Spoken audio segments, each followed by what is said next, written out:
그리스도 예수 안에서 사랑하는 새순 가족 여러분, 최근에 한 통계는 우리 사회에서 우리의 가족 관계가 얼마나 원만하지 못한지 잘 보여주는 것 같습니다. 매년 전반적인 가족 관계에 대한 만족도를 조사해 왔다 하는데요.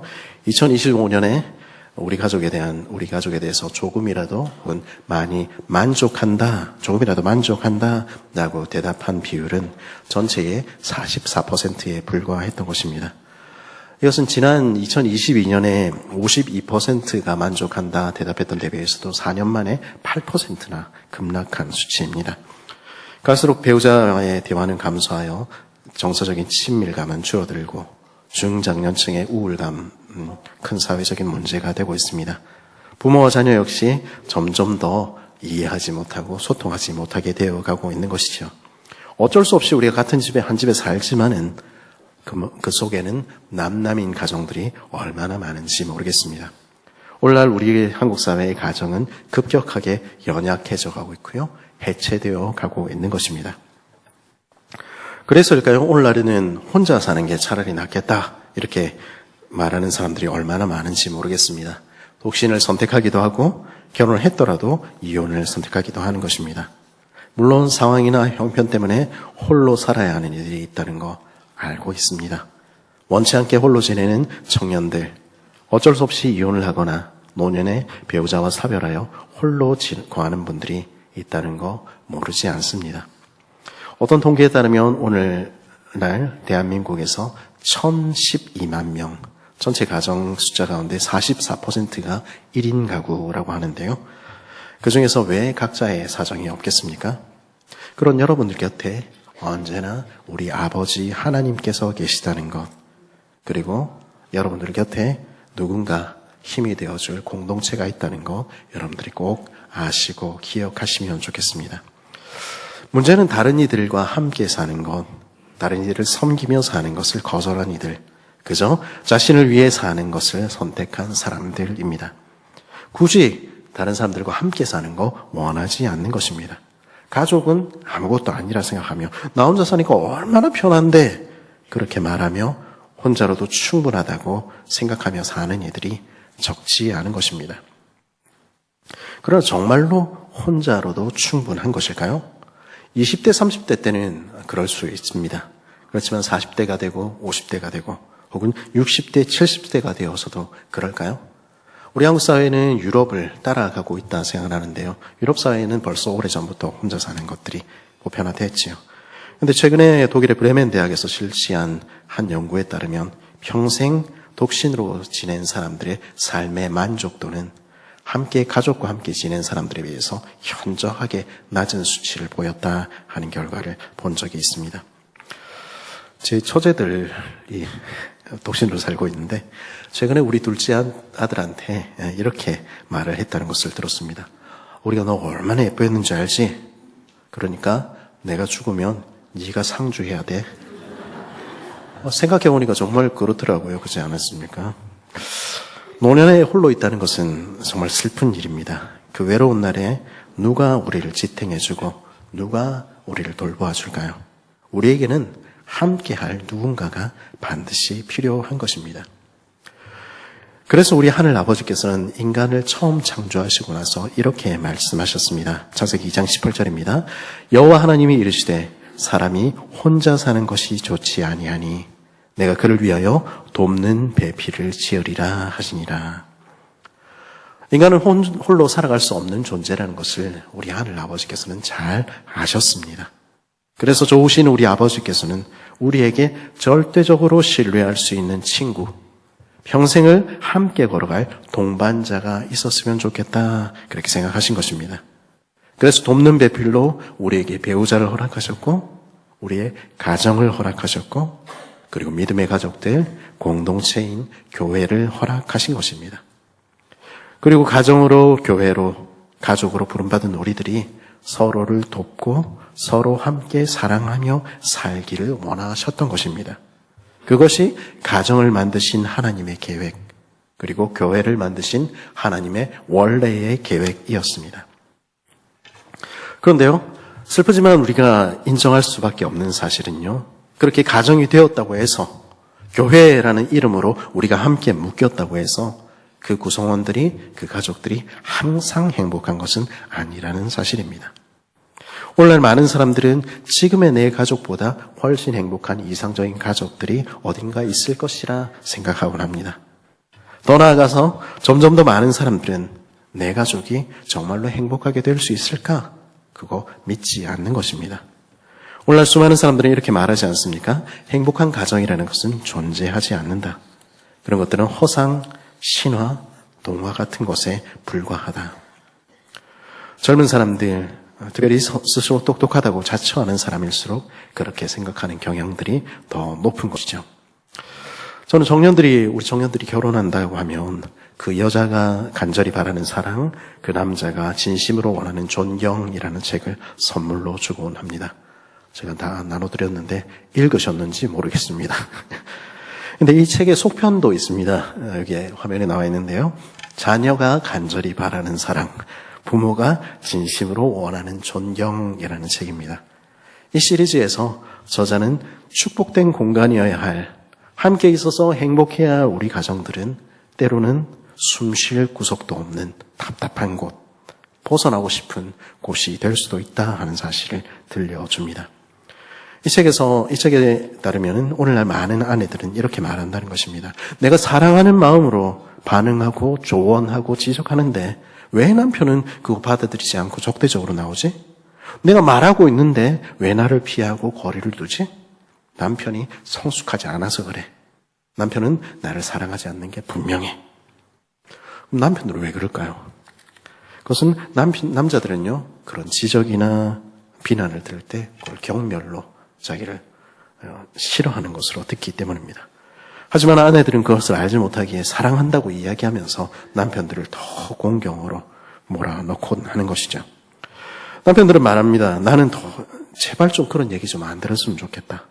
난 노력한다고 노력하는데 아무리 노력해도 인정받지 못하는데 더 이상 해도 안 될 것 같다는 생각. 조금 더 나아지더라도 이 모든 것이 또다시 무너질 것이라는 생각이 든다. 내가 자신을 사랑하지 않는다거나 나 같은 남자를 만나는 게 실수였다거나 그런 이야기를 나한테 늘어놓으면서 어떻게 내가 자기를 사랑해 주길 바라지? 당신 제외하고는 다 나보고 괜찮은 사람이라 그러고 다 나 존경한다고 그런다. 좀 조용히 좀 해줬으면 좋겠다. 더 이상 견딜 수 없을 때 남편은 어떻게 합니까? 일어나서 말없이 나가는 것입니다. 집에 들어오기 싫어서 직장에서 야근하는 부장님들, 차장님들 얼마나 많은지 모릅니다. 남편들의 생각에는 그것이 생각을 정리하고 감정적인 충돌을 막는데 도움이 되리라 생각하는 것입니다. 그런데 그 같은 상황을 아내는 다르게 받아들인다는 것이죠. 나를 거절하는구나. 사랑하지 않아서 저런다. 그렇게 생각하는 것이죠.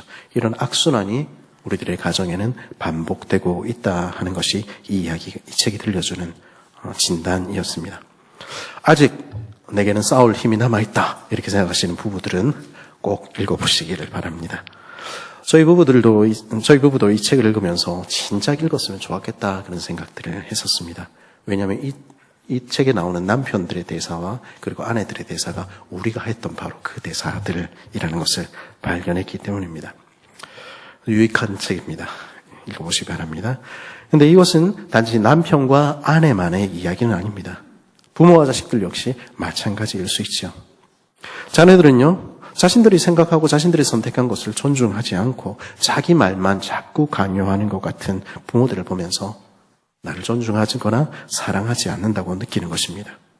이런 저런 결과를 내고 뭔가를 잘해야 부모가 나를 사랑해 줄 것이다. 그렇게 느끼는 한국의 자녀들이 얼마나 많은지 우리는 알고 있는 것입니다. 결국 그 자녀들은 뭐라고 느낍니까? 부모는 조건 없이 나를 사랑하는 것이 아니다. 그렇게 믿고 있는 것이죠. 반면에 부모들은요, 물어도 대답하지 않는 자녀들, 그저 방문을 쾅 하고 닫고 들어가는 자녀들을 보면서 나는 존경받지 못한다 하고 느끼는 것입니다. 지가 나한테 어떻게 그럴 수가 있어? 널로 나와봐. 내가 너를 위해서 어떻게 했는데. 그렇게 대화를 하자 이야기를 늘어놓는데 대화를 하면 할수록 더 갈등이 깊어질 수도 있는 것입니다. 그런 것이 반복되는 것이 우리 가정의 현 주소일 수 있는 것이죠. 그러면 이런 우리 가정들이 어떻게 행복한 가정 될 수 있을까요? 우리가 함께한 이 교회가 어떻게 그저 헤어지지 못하는 곳에서 그냥 주일날만 만나는 하숙집 같은 곳이 아니라 함께 있고 싶은 곳, 함께 울고 함께 웃으며 함께 살아가는 복된 공동체가 될 수 있을까요? 그래서 사람들은 여러 가지 방법을 사용하기도 합니다. 그리고 때로는 어떤 방법들을 사용하고 스킬들을 사용할 필요도 있을 것 같습니다. 저는 전에 있던 교회에서 청년들 사역을 하면서 여러 차례 몇 년마다 이제 MBTI 성격 검사를 하면서 아이들과 이런저런 이야기들을 나누곤 했었습니다. 그리고 부모들, 그리고 부부들과 남편과 아내, 그리고 부모와 자식들 함께 모여서 사랑의 5가지 언어 세미나를 갖기도 했었습니다. 이런 세션이나 세미나에 담긴 전제는 우리 모두는 서로 너무도 다르다 하는 것입니다. 그것을 서로 알고 이해하고 인정을 해야 한다 하는 것이죠. 그렇게나 다른 서로를 이해하고 받아줄 때 우리 가정은 회복되기 시작한다 하는 것입니다. 실제로요, ISFJ인 제 아내와 INTP인 저는 너무도 다릅니다. 둘 다 홀로 있는 시간에 에너지를 얻는다 하는 점은 같지만 나머지는 전부 다릅니다. 심지어 제 아내와 저는 사실 서로 사랑하는 방식, 사랑의 언어도 다릅니다. 봉사하고 또 이야기해주고 간섭하는 것이 사랑의 표현인 제 아내와 그저 인정하고 믿어주고 가만 내버려 두는 것이 신뢰의 표현인 저는 얼마나 다른 존재인지 모르는 것입니다. 저희 부부만 그렇게 다르겠습니까? 우리 모든 남편과 아내, 우리 모든 부모와 자녀들은 그렇게 각각 다른 존재로 지음받은 것입니다. 이러한 세미나에서 말하는 것은요, 그렇게 서로 다른 우리가 어떤 성격을 가지고 있고 어떤 방식으로 사랑하고 있는지 알고 이해할 때 우리는 보다 더 잘 사랑하고 잘 지낼 수 있을 것이다 한 것이죠. 맞습니다. 실제로 우리에게는 조금은 그런 스킬들이 필요합니다. 왜냐하면 가정 내의 갈등들의 많은 부분들은요, 서로 이해를 못해서, 그리고 어떻게 소통하는지 잘 알지 못해서 표현 방식의 문제일 수 있기 때문입니다. 저도 실제적이고 구체적인 방법들보다는 전체적인 큰 그림과 의미만 있으면 되지라고 느끼는 사람입니다. 많은 남자들과 여자들, 특별히 상남자에 속한 분들은 괜찮다, 그런 거 사소한 건 뭐 이렇게 말하곤 합니다. 하지만 사실 우리는 구체적인 것들, 사소한 방법들도 배워야 됩니다. 왜냐하면 그럴 때 우리는 우리가 사랑하는 사람들과 불필요하게 부딪히지 않을 수 있고 내 배우자와 내 자녀들이 보다 편안하다고, 우리 가정이 행복하다고 느끼게 만들 수 있기 때문입니다. 그렇다면 내가 조금 더 배우는 거 못할 이유가 있겠습니까? 우린 그런 구체적인 부분들을 배우고 실천할 필요가 분명히 있는 것이죠. 하지만 우리가 또한 기억해야 할 것이 있습니다. 그런 스킬들을 가지고 있으면 우리가 참으로 복된 가정이 되는가 하는 것입니다. 세미나에 들을 때는요, 와 하고 이제 됐다 이렇게 생각을 하지만은 우리 집에 돌아가면 삶의 변화가 진짜로 일어나던가요? 사실 가정을 참으로 하나로 묶는 것은 그런 강의 한번, 그런 이해, 그런 스킬들만으로 부족한 것입니다. 아무리 저 사람이 어떤 사람인지 알고 이해하고 저 사람이 무엇을 원하는지 알면 뭐 하겠습니까? 저는 여러 번 반복해서 하다 보니까 이럴 때 제 아내가 화를 낸다 알고 있습니다. 이렇게 하면 싫어한다 알고 있습니다. 그런데 그렇게 하고 싶지 않으면, 내가 변화될 마음이 조금 더 없다면 어떻게 되겠습니까? 그 모든 지식은, 그 모든 스킬들은 아무 소용이 없는 것입니다. 그러므로 그 모든 것 중심에 제일 먼저 있어야 하는 것이 있습니다. 그것은 우리의 마음이 있어야 되고요, 우리의 사랑이 있어야 되고요, 우리의 희생이 있어야 하는 것입니다. 참으로 우리의 가정을 하나로 묶고 우리의 공동체를 하나로 묶는 것은 무엇입니까? 오늘 성경의 말씀인 그것을 존경에서 나오는 복종과 그리고 사랑이라고 들려주는 것입니다. 오늘 말씀이 우리에게 가르치는 말은 명확하지요? 이해하기 어려운 내용이 아니지 않습니까? 22절에서 바울은 아내들을 향해서 어떻게 말합니까? 아내들이여 자기 남편에게 복종하기를 주께 하듯 하라. 아내들을 한번 같이 읽어볼까요? 시작. 성경의 말씀입니다. 그리고 남편들을 향해서 뭐라고 얘기합니까? 우리 25절 남편들 같이 한번 읽어볼까요? 시작.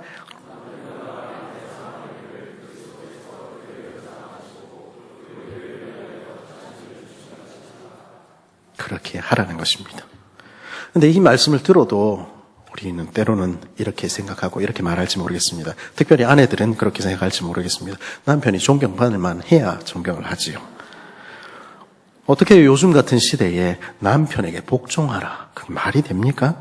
시대착오적인 남녀 차별 아닙니까?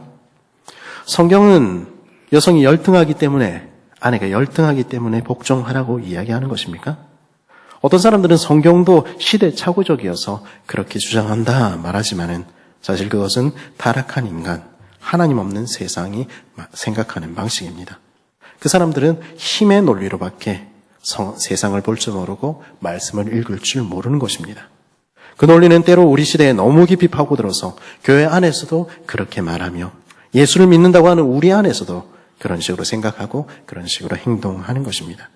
그래서 우리는 어떻게 생각하고 어떻게 행동합니까? 힘이 있으면 갑질하고 힘이 없으면 복종해야 한다. 그렇게 생각하고 행동하는 것입니다.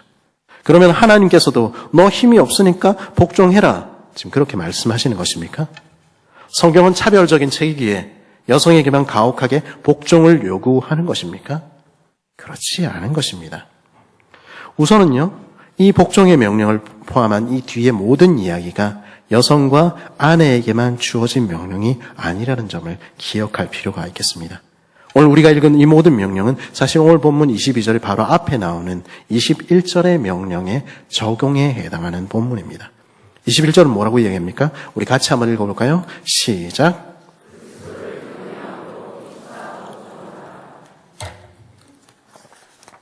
뭐라고요?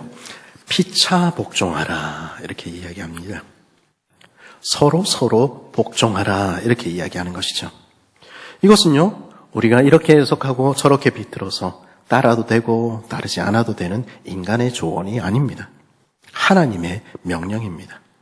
이 명령은 그리스도를 주로 고백하는 남편과 아내, 부모와 자식, 우리 모든 사람에게 주어진 명령인 것이죠. 그러면 왜 우리는 피차 복종해야 합니까? 그리스도 때문에, 그리스도를 경외하고 그리스도를 믿기 때문에 우리는 서로가 서로에게 복종하도록 명령받는 것입니다.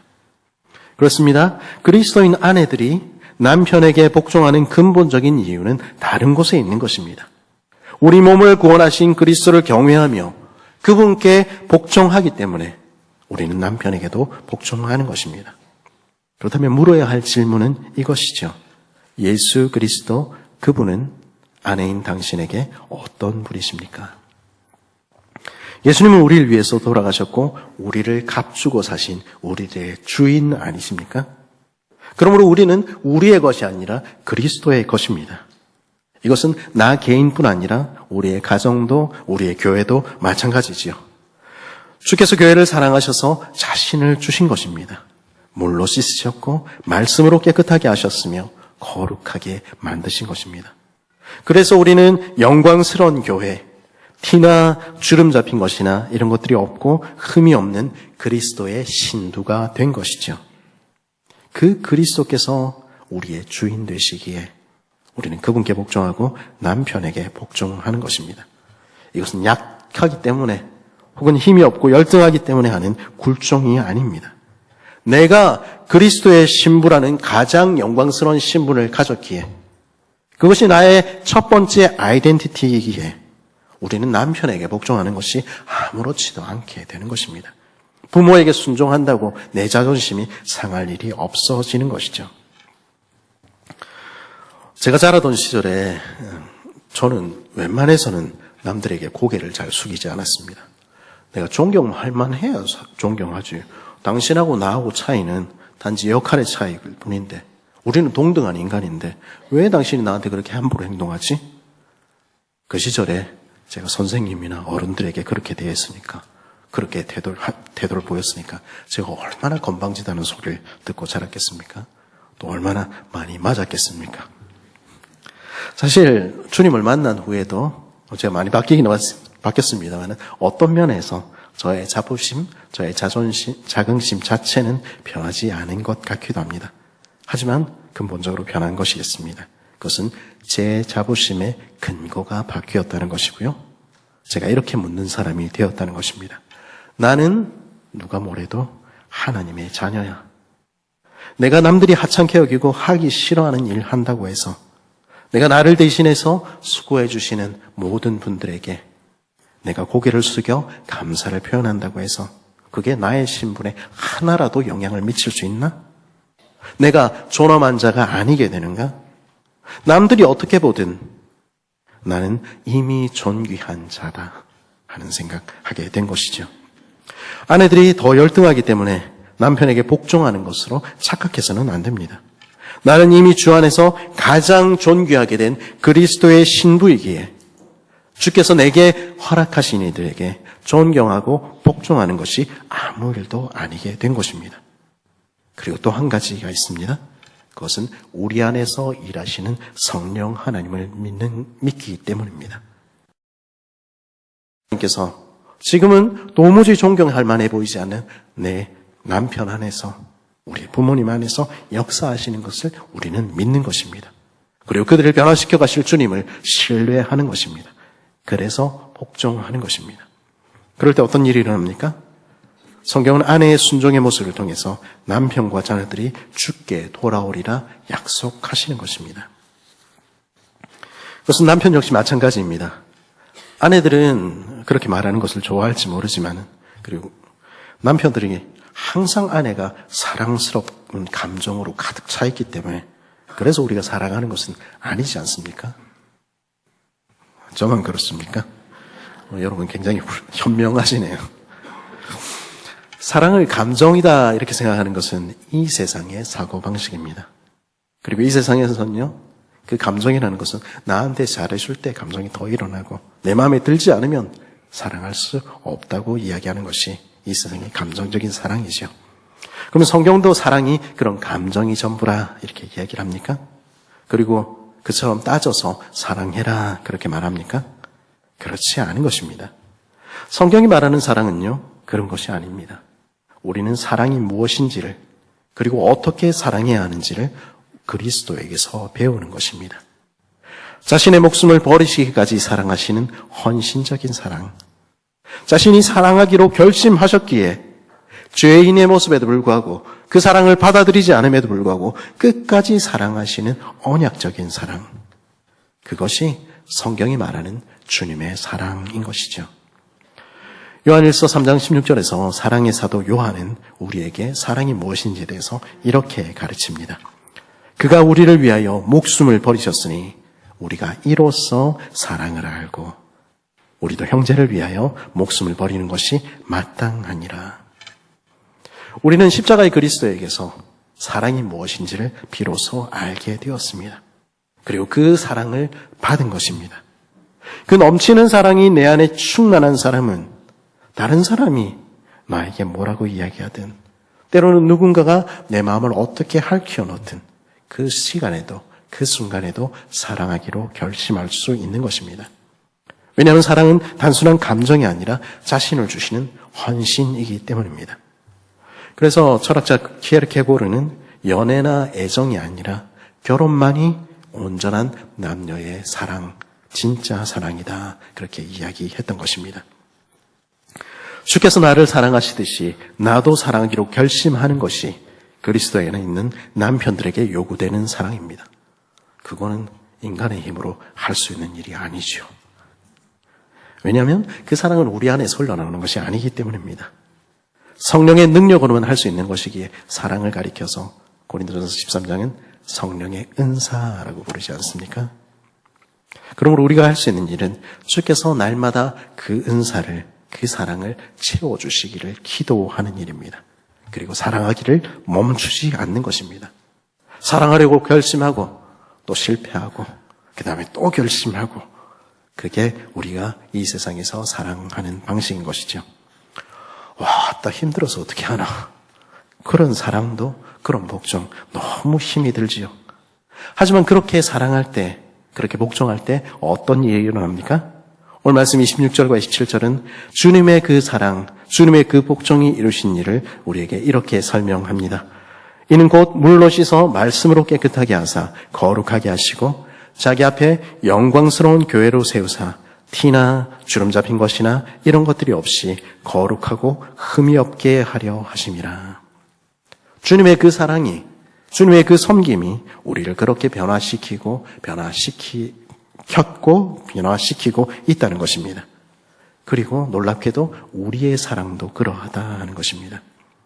남편이 아내를 그렇게 사랑할 때, 그렇게 사랑받은 아내는 영광스러운 모습으로, 가장 아름다운 모습으로 피어나게 될 것이라 하는 것입니다.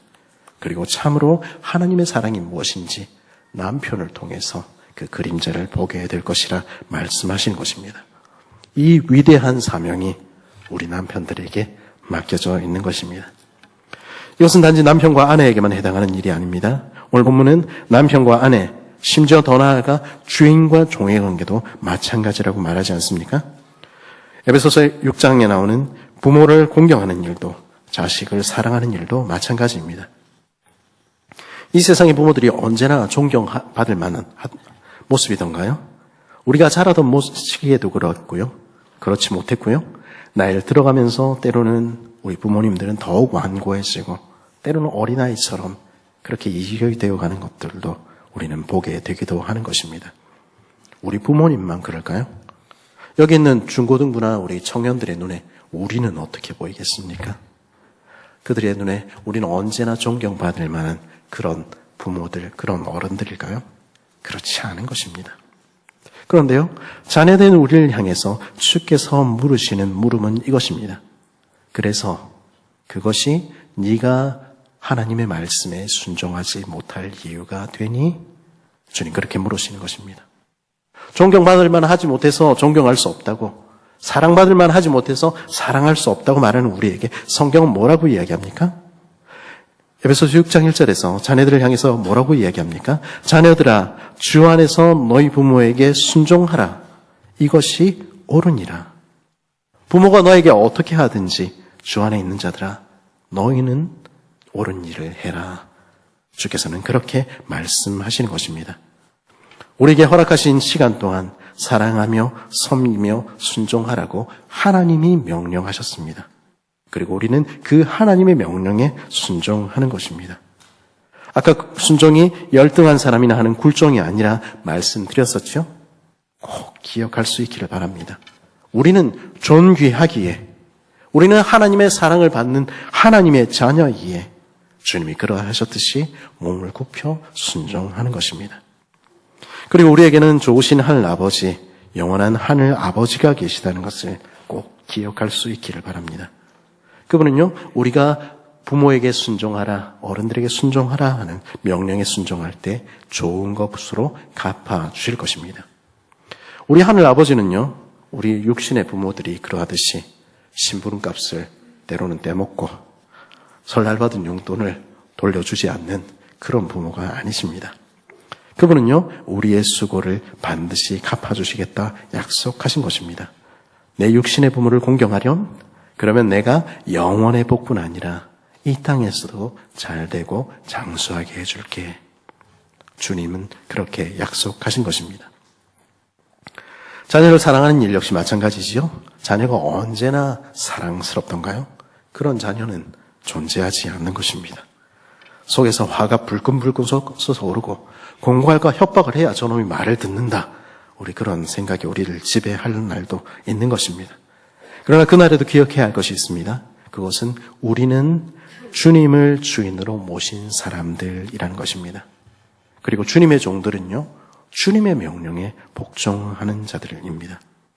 우리 주님께서는 우리에게 뭐라고 말씀하십니까? 6장 4절입니다. 또 아비들아, 너희 자녀를 노엽게 하지 말고 오직 주의 교훈과 훈계로 양육하라. 우리 집에 살고 있는 우리 자식들이 우리의 자녀이기 이전에 하나님의 자녀라는 것을 알아야 하는 것입니다. 그리고 내 화가 끓지만 주의 사랑으로 사랑하기로 결심해야 하는 것입니다. 나의 감정과 나의 의지대로 교육하는 대신에 주님의 교훈과 주님의 훈계로 주님의 말씀으로 양육하기 위해 애쓰는 것입니다. 날마다 주님의 은혜를 구하며 하나님의 자녀로 내 자녀들을 주께 돌려드리는 그날까지 사랑하고 또 사랑하며 하나님의 자녀로 키워내는 것입니다. 그것이 하나님께서 우리에게 주신 위대한 사명인 것이죠. 그리스도 예수 안에 사랑하는 새순 가족 여러분, 이것은 단지 육신의 남편과 아내, 육신의 부모와 자녀의 관계에만 해당하는 말이 아닙니다. 좋으신 하나아버지께서는 외로운 우리에게 그리스도의 피로 세우신 새로운 가족들을 허락하시지 않았습니까? 그리스도 때문에 새로워진 이들은 주 안에서 새로이 주신 부모들에게 순종하는 것입니다. 내가 지위가 낮고 내가 직분이 낮고 힘이 없고 약해서가 아니라 우리 주님을 신뢰하고 겸손함으로 교회에 연로한 이들을 존경하고 사랑하기로 결심하는 것입니다. 그리고 주님의 새로운 가족된 이들은 내 육신의 아들들, 내 육신의 딸들, 내 손자들, 내 손녀들 그 사진만 자랑하는 사람들이 아닙니다. 대신에 주께서 새로 주신 믿음의 자녀들, 믿음의 손자들, 우리 교회의 아이들, 이 땅의 아이들도 동일하게 관심을 갖고 사랑하는 것입니다. 내 권위를 내세우며 내가 나이가 어떤데 이렇게 이야기하며 그리고 자신을 존경하라고 왜 인정해주지 않느냐고 내 목소리를 높이는 대신에 조용히 그들을 위하여 한 사람 한 사람 꼽아가며 기도하는 것입니다. 그리고 함께 기도하기를 선택하는 것입니다. 이번 한 주 우리 배우자들이, 우리의 자녀들이 정말로 어떤 사람들인지 한번 서로 알아가는 시간을 가져보면 좋겠다 싶습니다. 그리고 우리에게 주신 믿음의 가족들이 알아들을 수 있는 표현으로 우리의 사랑과 존경을 표현해 보는 것은 어떨까요? 카톡으로 사랑한다 이야기해도 좋겠고요. 중고등부처럼 서로에게 손편지를 쓰는 것도 좋겠습니다. 혹은 작은 선물이나 식사 한 끼, 그것도 좀 부담스럽다 이러시면 어깨를 툭 치면서 잘 지내나? 힘내라. 그 한마디로 환한 미소도 좋겠습니다. 그리고 무엇보다도 성령께서 우리를 사랑의 줄로 서로 섬김의 줄로 묶어주시도록 위에서 기도하고 간구하는 시간이 우리에게 있으면 좋겠습니다. 그럴 때 우리의 가정들은 참으로 복된 가정이 되어가며 우리 공동체는 새로워질 것입니다. 서로 나뉘었던 우리들, 도무지 말이 안 통한다 이렇게 이야기했던 우리가 주 안에서 한 몸이 되어갈 것입니다. 그리고 우리의 가정은, 우리의 교회는 숨막히는 지옥이 아니라 사랑하는 이들로 가득한 곳, 함께 있고 싶은 천국이 되어갈 것입니다. 그렇게 빚어가실 주님을 믿으며 오늘 지금 이 순간부터 내가 서로 사랑하기로, 내가 서로 복종하기로 결단하는 우리 남편들과 아내들, 부모와 자식들, 그리고 모든 새순 식구들 되기를 간절히 바랍니다.